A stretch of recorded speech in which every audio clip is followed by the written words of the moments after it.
وَلَقَدْ يَسَّرْنَا الْقُرْآنَ لِلذِّكْرِ فَهَلْ مِن مُّدَّكِرٍ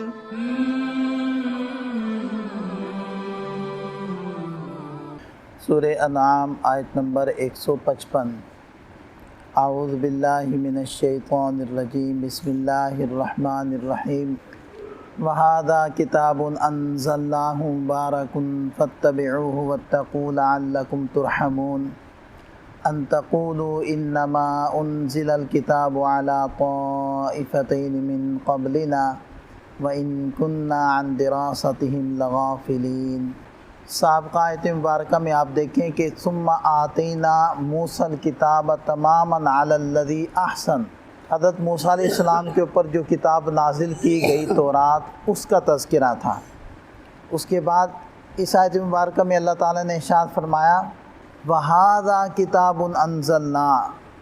اور یہ وہ کتاب ہے کہ جس کو ہم نے نازل کیا، یعنی قرآن کریم۔ اب مسلمانوں کو اور مشرکین مکہ کو خطاب کیا جا رہا ہے، یعنی اس امت کو خطاب کیا جا رہا ہے کہ ہم نے تمہیں ایک کتاب دی ہے مبارکن، جس کے اندر برکت ہے، فاتبعوہ، لہذا تم اس کتاب کی اتباع کرو، قرآن کے احکامات کو سمجھو اور مانو، واتقوا، اور اللہ سے ڈرو، لعلکم ترحمون، تاکہ تم پر رحم کیا جائے۔ ان تقولوا سے قرآن کریم کو نازل کرنے کی حکمت اور علت، جس کو ریزن کہہ دیتے ہیں، وہ بیان کی گئی۔ تو ارشاد فرمائے کہ ان تقولوا انما انزل الکتاب علی طائفتین من قبلنا، یہ ہم نے اس لیے نازل کی کہیں تم یہ نہ کہنے لگو کہ انما انزل الکتاب، کہ کتاب تو ہم سے پہلے ان دو گروہوں پر اتاری گئی، یعنی یہود و نصارہ، انہیں کتاب ملی، وَإِن كُنَّا عَن دِرَاسَتِهِمْ لَغَافِلِينَ، اور ہم تو ان کے پڑھنے پڑھانے سے غافل تھے، بے خبر تھے، ہمیں تو نہیں پتہ کہ ان کی کتاب میں کیا کچھ ہے۔ عبرانی زبان میں ان کی کتاب ہے، ہم ان کی زبان کو نہیں جانتے، ہماری زبان عربی ہے، تو وہ کتاب تو ان کے پاس نازل ہوئی، وہ پڑھتے پڑھاتے بھی ہیں، ہم پر تو کوئی کتاب نازل نہ ہوئی، کہیں تم لوگ یہ نہ کہنے لگ جائے۔ دیکھیں کہ اس کے اندر یہ بھی تو معنی ہو سکتا ہے نا کہ تم کہیں احساس کمتری کے اندر احساس کمتری کا شکار نہ ہو جاؤ کہ انہیں تو کتاب ملی ہے، ہمیں تو کوئی کتاب نہیں ملی، اور تم لوگ کبھی اسی بات کو بہانہ نہ بنا لو کہ جی انہیں تو کتاب ملی تھی، اس کے اندر بہت سارے معجزات کا بیان بھی تھا، احکام بھی تھے، انہوں نے ان کو مانا، اور سوال ان سے ہی بنتا ہے، ہم سے تو سوال بھی نہیں بنتا، نہ ہماری طرف کوئی احکامات آئے ہیں، نہ کوئی اللہ تعالیٰ کی قدرت کے دلائل اس کے اندر موجود تھے، تو ہمیں کوئی کتاب ملتی تو ہم اس کو پڑھتے، اس کو اپنے عمل میں لاتے۔ تو پوری امت کو اللہ تعالیٰ نے خطاب فرمایا کہ دیکھو ہم نے تمہیں بھی کتاب دے دی، اور نہ صرف یہ کہ ایک الگ سے کتاب دی، بلکہ باکمال کتاب دی، جس نے پہلی تمام کتابوں کو منسوخ کر دیا، اور جو کتاب پہلے حرف اور حرف کی پہلی حرکت سے لے کر، یعنی زبر زیر پیش کو حرکت کہتے ہیں، اور ایک ایک نقطے سے لے کر آخری آیت کی آخری لفظ کی آخری حرف کی آخری حرکت تک، ہر چیز کو اللہ تعالیٰ نے محفوظ رکھا، اور اس کی حفاظت کا ذمہ خود لیا۔ اور کتنے ادوار ایسے گزرے کہ قرآن کو ختم کرنے کے لیے دنیا نے ایڑی چوٹی کا زور لگا لیا، اور ایسی ایسی پابندیاں لگا دی گئی کہ عربی کا لفظ بولنا یہ ناقابل معافی جرم قرار دیا گیا۔ لیکن اسی خطے کے اندر، یہ نہیں کہ دوسرے خطوں میں اللہ نے حفاظت کی، اسی خطے کے اندر، اسی علاقے کے اندر، اسی ظلم و بربریت کے ماحول کے اندر اللہ تعالیٰ نے اس کتاب کو محفوظ بھی رکھا، حفاظ بھی تیار ہوتے رہے، قراء بھی بنتے رہے، علماء اور مفتیان بھی تربیت پاتے رہے، اور جب وہ ظلم و استبداد ختم ہوا تو وہ علماء منظر عام پر آ گئے، وہ قراء اور حفاظ منظر عام پر آ گئے۔ یہ جتنی بھی رشیا کے تحت ریاستیں تھیں، یہ داغستان، کرغیزستان، تاجکستان، یہ ریاستیں یہ سب زیر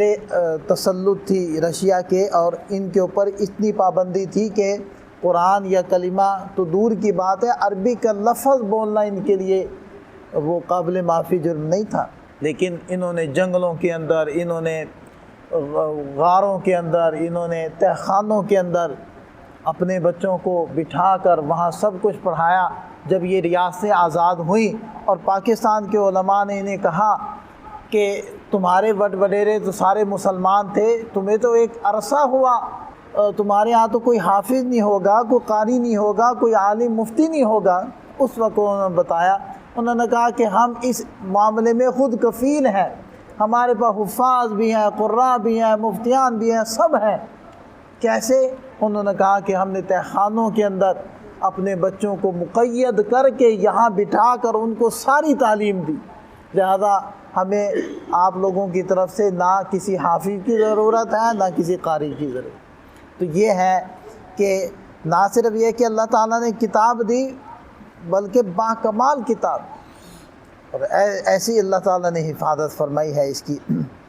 اور آگے ارشاد فرمایا او تقولوا لو انا انزل علینا الکتاب، پھر تم کبھی کہیں یہ نہ کہو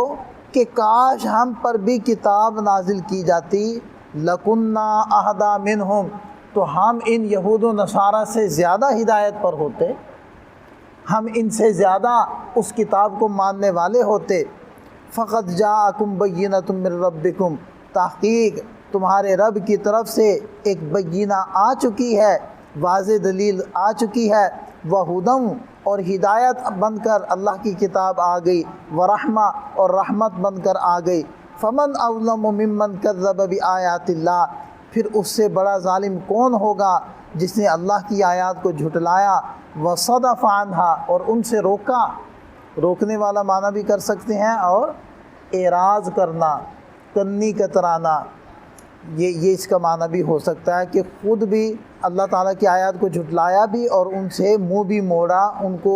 کے اوپر عمل بھی نہیں کیا۔ اور یہ بھی ہو سکتا ہے کہ ان سے روکا، یعنی دوسروں کو بھی ادھر نہ آنے دیا، خود بھی نہ آئے اور دوسروں کو بھی نہیں آنے دیا۔ سنجزی الذین یصرفون عن آیاتنا سوء العذاب، ان قریب ہم بدلہ دیں گے